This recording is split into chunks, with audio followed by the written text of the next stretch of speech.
మరియు ఆరాధనకు సహాయకరంగా ప్రకటన గ్రంథము 5వ అధ్యాయము.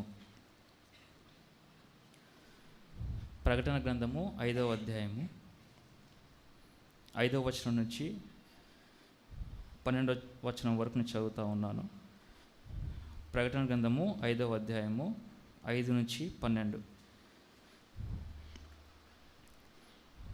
ఆ పెద్దలలో ఒకడు, ఏడవకుము, ఇదిగో దావీదుకు చిగురైన యూదా గోత్రపు సింహము 7 ముద్రలను తీసి ఆ గ్రంథమును విప్పుటకై జయము పొందినని నాతో చెప్పెను. మరియు సింహాసనముకును ఆ 4 జీవులకును పెద్దలకును మధ్యను వధింపబడినట్లుండిన గొర్రెపిల్ల నిలిచియుండుట చూచి తిని. ఆ గొర్రెపిల్లకు 7 కొమ్ములను 7 కన్నులను ఉండెను. ఆ కన్నులు భూమి అందంతటికి పంపబడిన దేవుని 7 ఆత్మలు. ఆయన వచ్చి సింహాసనమునందు ఆసీనుడై ఉండవాని కుడి చేతిలో నుండి ఆ గ్రంథమును తీసుకొనెను. ఆయన దానిని తీసుకొనినప్పుడు ఆ 4 జీవులను, వీణలను, ధూపద్రవ్యంతో నిండిన సువర్ణ పాత్రలను పట్టుకొని ఉన్న ఆ 24 పెద్దలను ఆ గొర్రెపిల్ల ఎదుట సాగిలపడిరి. ఈ పాత్రలు పరిశుద్ధుల ప్రార్థనలు. ఆ పెద్దలు, నీవు ఆ గ్రంథమును తీసుకొని దాని ముద్రలను విప్పుటకు యోగ్యుడవు, నీవు వధింపబడిన వాడవై నీ రక్తం ఇచ్చి ప్రతి వంశంలోనూ ఆయా భాషలో మాట్లాడే వారిలోనూ ప్రతి ప్రజలోనూ ప్రతి జనములోనూ దేవుని కొరకు మనుషులను కొని మా దేవునికి వారిని ఒక రాజ్యముగాను యాజకులుగాను చేసితివి గనుక వారు భూలోకమందు ఏలుదురని క్రొత్త పాట పాడుదురు. మరియు నేను చూడగా సింహాసనమును, జీవులను, పెద్దలను అనుసరించి ఉన్న పెద్దలను ఆవరించి ఉన్న అనేక దూతల స్వరము వినబడెను. వారి లెక్క కోట్ల కొలదిగా ఉండెను. వారు వధింపబడిన గొర్రెపిల్ల శక్తియు, ఐశ్వర్యమును, జ్ఞానమును, బలమును, ఘనతయు, మహిమయు, స్తోత్రమును పొందనర్హుడని గొప్ప స్వరముతో చెప్పుచుండిరి. మనం చదివినటువంటి ఈ ప్రకటన గ్రంథం 5వ అధ్యాయము మనం గమనిస్తే బైబిల్ గ్రంథంలో దేవుణ్ణి ఆరాధించడానికి ఎన్నో రకాలైనటువంటి ఆరాధన నమూనాలు మనకు కనబడుతూ ఉంటాయి. యెషయా గ్రంథము 6వ అధ్యాయంలో మనం చూస్తే అక్కడ పరలోకమంతా ఆయన్ని పరిశుద్ధుడు పరిశుద్ధుడు అని ఆరాధించినట్లుగా మనం చూస్తాము. అయితే ఈ ప్రకటన గ్రంథం 5వ అధ్యాయంలో పరలోకపు ఆరాధన నమూనా మనకు కనబడుతూ ఉంది. వారు ఆరాధించే ఈ ఆరాధనలో ఒక 4 మాటలు వారు ఎత్తి మరీ ఆయనను ఆరాధిస్తూ ఉన్నారు. ఆ 4 మాటలు ఒకసారి మనము జ్ఞాపకం చేసుకొని మనం ఆరాధనలో కొనసాగుదాం. పరలోకమంతా దేవుణ్ణి ఆరాధించడానికి ఆ యొక్క ఆరాధన నమూనాలో ఉన్నటువంటి 4 మాటలు ఏంటంటే, ఆయన ఏమై ఉన్నాడో అది ఎరిగి పరలోకం ఆయన్ను ఆరాధిస్తూ ఉంది. ఆయన ఎక్కడ ఉన్నాడో అది గమనించి పరలోకం ఆయన్ను ఆరాధిస్తూ ఉంది. 3వది, ఆయన ఈ భూమి మీదకి వచ్చి ఏం చేశాడో అది జ్ఞాపకం చేసుకుంటూ ఆయన్ను ఆరాధిస్తూ ఉన్నారు. 4వ మాట, ఇప్పుడు పరలోకంలో ఆయన ఏమై ఉన్నాడో, ఇప్పుడు పరలోకంలో ఆయన ఏం కలిగి ఉన్నాడో అది జ్ఞాపకం చేసుకుంటూ ఆయన్ను ఆరాధిస్తూ ఉన్నారు. ఆ యొక్క పరలోకపు ఆరాధన నమూనాలో మొట్టమొదటిగా ఆయన ఏమై ఉన్నాడో అది పరలోకం ఎరిగి ఆరాధిస్తూ ఉంది. 5వ అధ్యాయం 5వ వచనంలో, ఆ పెద్దలలో ఒకడు, ఏడవకుము, ఇదిగో దావీదుకు చిగురైన. పరలోకమంతా యేసును ఎందుకు ఆరాధిస్తున్నారంటే ఆయన దావీదుకు చిగురు అనే దాని మీద ఒకటనేసింది. కింద మనం చూస్తే వేరైనా అని మనకు కనబడతా ఉంది. యేసుక్రీస్తు ప్రభు ఎవరంటే దావీదుకు వేరు, అదే సమయంలో ఆయన దావీదుకు చిగురు. దావీదుకు వేరుగా ఆయన దేవుడు. అంటే దావీదుకు ఈ లోకంలో ఉనికినిచ్చిన వాడు ఆయనే. ఆయన లేకపోతే దావీదుకు ఈ లోకంలో ఉనికి లేదు. దావీదుకు ఆయన వేరుగా ఆయన దేవుడు. మరి దావీదుకు చిగురట్లయినాడు అని మనం ఆలోచన చేస్తే, దావీదుకు చిగురుగా ఆయన కుమారుడు, అంటే దావీదు వంశంలో పుట్టి దావీదు కుమారుడు అని ఆయన పిలిపించుకున్నాడు. దావీదుకు వేరుగా ఆయన దేవుడు, దావీదుకు చిగురుగా ఆయన నరుడు. యేసుక్రీస్తు ప్రభు ఎవరు అంటే గనక ఆయన దేవుడు, ఆయన నరుడు. దేవునికి నరులకు మధ్యవర్తిగా ఆయన మాత్రమే సరిపోయినవాడు. ఒక ఇరు వర్గాల వారికి ఒక వ్యక్తి మధ్యవర్తిగా ఉండాలంటే ఆ వ్యక్తి ఇరు వర్గాల వారికి చెందినవాడై ఉండాలి. ఏ ఒక్క వర్గానికి చెందినవాడైనా ఆ వ్యక్తి మధ్యవర్తిగా సరిపోడు. కాబట్టి దేవునికి నరులకు మధ్య శత్రుత్వం ఉండగా ఆయన మాత్రమే మధ్యవర్తిగా ఉండటానికి ఆయన మాత్రమే సరిపోయినవాడు. అది ఎరిగిన పరలోకము ఆయన్ని ఆరాధిస్తూ ఉంది. రెండో మాట ఏంటంటే కనుక ఆయన యూదా గోత్రపు సింహం. మనం ఆదికాండం 49వ అధ్యాయము 8 నుంచి 10 వచనాలు మనం గమనిస్తే అక్కడ యాకోబు తన కుమారులను ఆశీర్వదిస్తూ ఆయన యూదాతో చెప్పిన మాట ఏంటంటే, యూదా మీ వంశంలో నుంచి ఒక రాజు పుట్టుతూ ఉన్నాడు, ఆయన యొక్క రాజదండము తొలగదు. కాబట్టి యూదా వంశంలో నుంచి రాజు పుడతాడు కాబట్టి ఆయనకు యూదా గోత్రపు సింహం అనే పేరు ఆయన ఇచ్చాడు. ఇప్పుడు పరలోకం ఏమని ఆరాధిస్తూ ఉందంటే దావీదుకు వేరు చిగురైనటువంటి ఆ యేసును ఆరాధిస్తూ ఉన్నారు. ఆయన యూదా గోత్రపు సింహము అని వారు ఎరిగి ఆరాధిస్తూ ఉన్నారు. ఈ మాట విని యోహాను మరలా చూసినప్పుడు ఆయనకి ఎవరు కనిపించారంటే వధించబడిన గొర్రెపిల్ల ఆయనకు కనబడతా ఉంది. ప్రభువైన యేసుక్రీస్తు వారు ఎవరంటే ఆయన యూదా గోత్రపు సింహము, అదే సమయంలో ఆయన వధించబడిన గొర్రెపిల్ల. ఇక్కడ మనం ఒక సంగతి మనం గమనిస్తే ప్రభువైన యేసుక్రీస్తు వారు పాపమునకు సింహం వంటి వాడే, కానీ పాపులకు ఆయన గొర్రెపిల్ల లాంటి వాడు. అయితే ఈ గొర్రెపిల్లను మనం ఆలోచన చేస్తే ఇది సాధారణమైన గొర్రెపిల్ల కాదు. ఈ గొర్రెపిల్లకు ఏమున్నాయంటే 7 కొమ్ములు ఉన్నాయి. అంటే అర్థం ఏంటంటే ఈయన సర్వశక్తిమంతుడు. ఈ గొర్రెపిల్లకు 7 నేత్రాలు ఉన్నాయి. అంటే అర్థం ఏంటంటే ఆయన సర్వజ్ఞాని. ఆ 7 కన్నులు కూడా ప్రపంచమంతా సంచరించే 7 ఆత్మలు అని ఇక్కడ రాయబడి ఉంది. అంటే అర్థం ఏంటంటే ఆయన సర్వము వ్యాపించి ఉన్నవాడు. ఈ గొర్రెపిల్ల ఎవరు అంటే గనక సర్వశక్తుడైన, సర్వజ్ఞాని అయిన, సర్వము వ్యాపించి ఉన్నటువంటి దేవుని గొర్రెపిల్ల ఆయన. ఈ గొర్రెపిల్ల గురించి మనం ఆలోచన చేస్తే ఈ ఉదయకాల సమయము ఆయన్ను ఆరాధించడానికి వచ్చిన మనము ఈ గొర్రెపిల్ల యొక్క ప్రయాణాలు కూడా ఒకసారి మనం జ్ఞాపకం చేసుకోవాలి. జగత్తు పునాది వేయబడక పూర్వం నుంచి జగత్తు భవిష్యత్తు వరకు ఈ గొర్రెపిల్ల యొక్క ప్రయాణాలు మనం చూస్తే చాలా ఆశ్చర్యం అనిపిస్తూ ఉంటుంది. ప్రకటన గ్రంథము 13వ అధ్యాయం 8వ వచనం మనం గమనిస్తే గనక జగత్తు పునాది వేయబడక పూర్వమే ఆయన వధించబడిన గొర్రెపిల్ల. అంటే భూమి ఆకాశములు సృజించక పూర్వమే ఆయన దేవుని మనస్సులో ఉన్న గొర్రెపిల్ల. అంతేకాదు ఆదికాండం 3వ అధ్యాయంలో ఏదెను వనంలో ఆదాము అవ్వలు పాపం చేసినప్పుడు వారి దిగంబరత్వాన్ని కప్పటానికి ఆ గొర్రెపిల్ల తన చర్మాన్నే ఇచ్చింది. ఆ గొర్రెపిల్ల ఎవరంటే ఏదెను తోటలో మన పితరుల కొరకు వధించబడిన గొర్రెపిల్ల. ఆదికాండము 22వ అధ్యాయంలో ఆ మోరియా పర్వతం మీద ఇస్సాకు కొరకు ప్రత్యామ్నాయంగా బలైన గొర్రెపిల్ల. నిర్గమాకాండము 12వ అధ్యాయంలో ఇశ్రాయేల్ ప్రజలు దాదాపుగా 430 సంవత్సరాలు వారు బానిసలుగా ఉంటుండగా వారి యొక్క విమోచన కొరకు బలైనటువంటి వధించబడినటువంటి పస్కా గొర్రెపిల్ల ఆయన. యెషయా గ్రంథము 53వ అధ్యాయంలో ప్రవక్త అయిన యెషయా ద్వారా ప్రవచించబడిన గొర్రెపిల్ల ఆయన.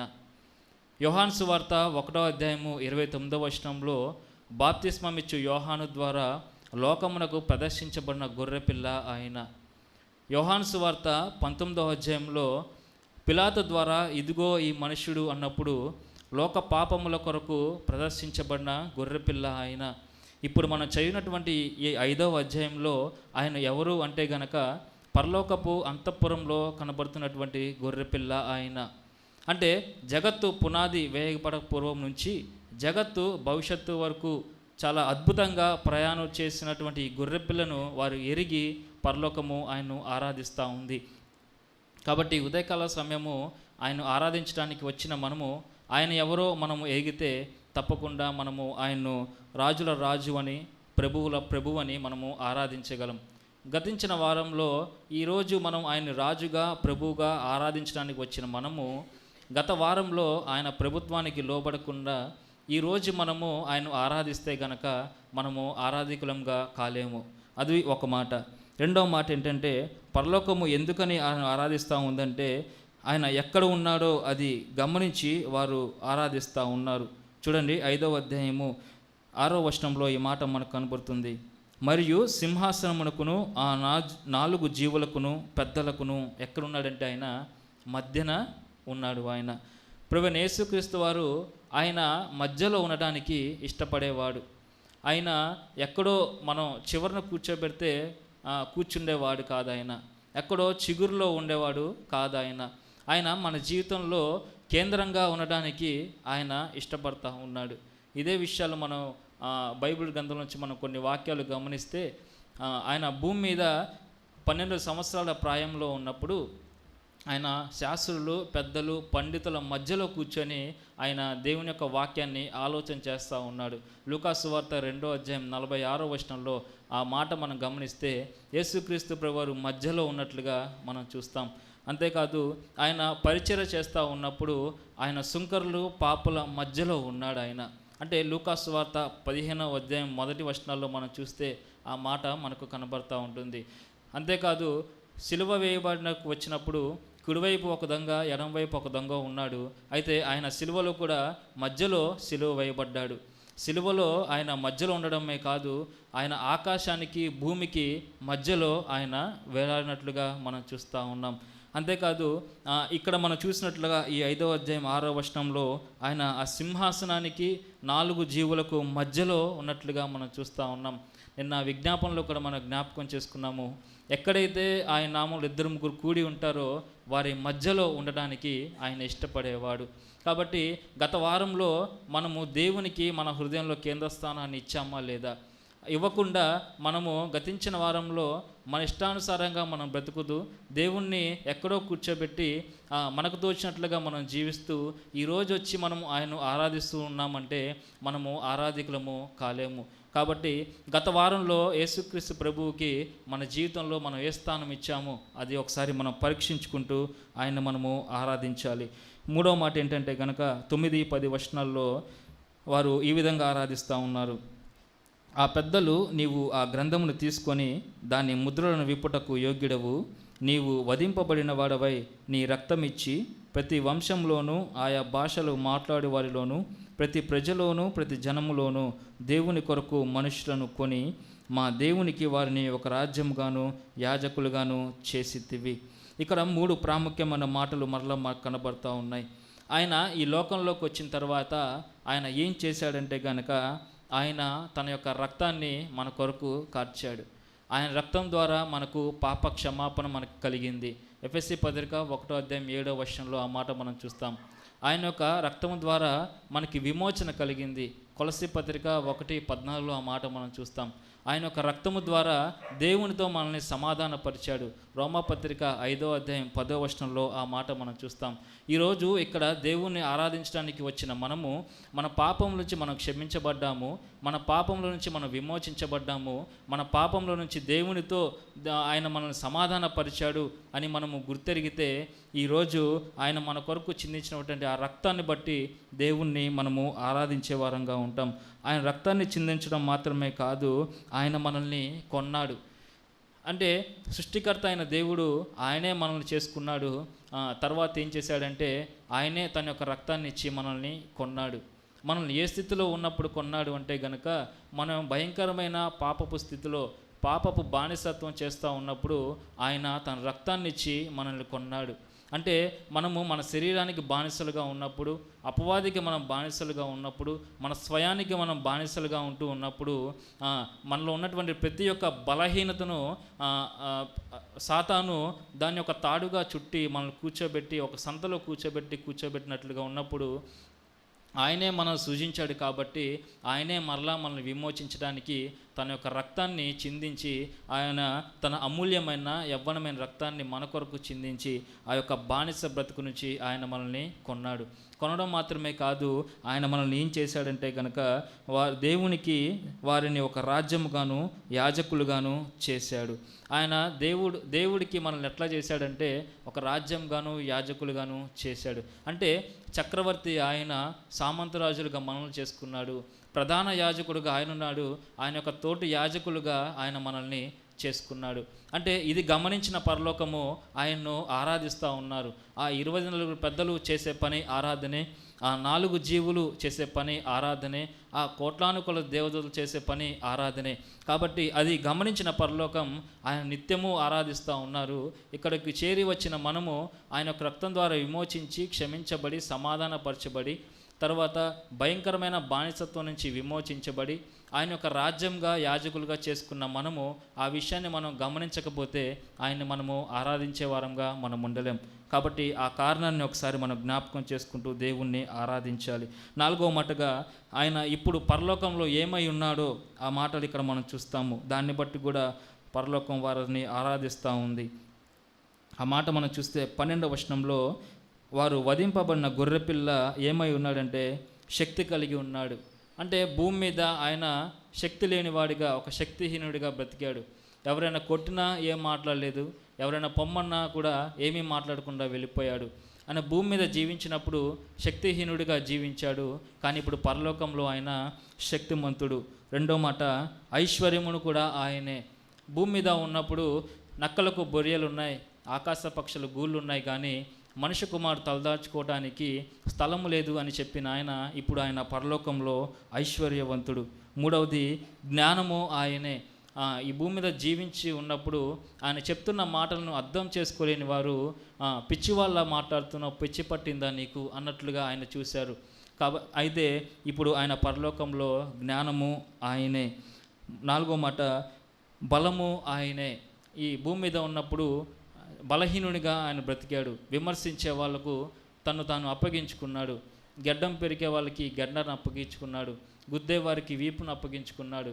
ఉమ్మేవారికి తన యొక్క మొహాన్ని అప్పగించుకున్నాడు. ఒక బలహీనుడిగా ఆయన ఈ లోకంలో జీవించాడు. కానీ పరలోకంలో ఇప్పుడు ఆయన బలవంతుడు. ఘనత ఆయనదే.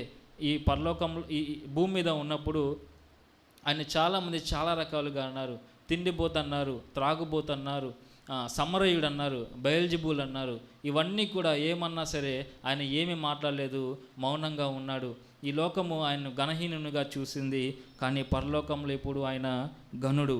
మహిమయు ఆయనే. మహిమలో ఉన్న ఆయన ఆ యొక్క మహిమ శరీరంని విడిచిపెట్టి మహిమ లేని మన కొరకు ఈ లోకానికి వచ్చి ఆ సిలువలో మన కొరకు ఆయన ప్రాణత్యాగము చేసినట్లుగా మనం చూస్తూ ఉన్నాం. మహిమ ఆయనదే. స్తోత్రమునకు పొందనర్హుడని గొప్ప స్వరముతో చెప్పుచుండిరి. స్తోత్రము ఆయనే. ఈ భూమి మీద ఉన్నప్పుడు మనుషులందరూ ఆయన తోడనాడారు, కానీ పరలోకము ఇప్పుడు ఆయన్ను స్తోత్రిస్తూ ఉంది. 7 ఆరాధనగా మనం ఇక్కడ పరలోకం చేసినట్లుగా మనం చూస్తూ ఉన్నాం. కాబట్టి ఉదయకాల సమయము ఆయన్ను ఆరాధించడానికి వచ్చిన మనము ఆయన మన జీవితంలో ఏమై ఉన్నాడో అది మనం ఎరిగి ఆరాధించాలి. గత వారంలో ఆయనకి మనం ఏ స్థానం ఇచ్చామో అది ఒకసారి పరీక్షించుకుంటూ మనం ఆయన్ను ఆరాధించాలి. ఆయన ఈ లోకంలో మన కొరకు ఏం చేశాడో ఒకసారి మనం జ్ఞాపకం చేసుకుంటూ ఆయన్ను ఆరాధించాలి. ఆయన ఇప్పుడు పరలోకంలో ఏమి కలిగి ఉన్నాడో అది మనం జ్ఞాపకం చేసుకుంటూ ఆయన్ను ఆరాధించినప్పుడు మన యొక్క ఆరాధన ఆయనకు ఇంపైన సువాసనగా ఉంటుంది. అలాగూ చేయట్లో పరిశుద్ధాత్మ దేవుడు మనకు సహాయం చేయనుగాక.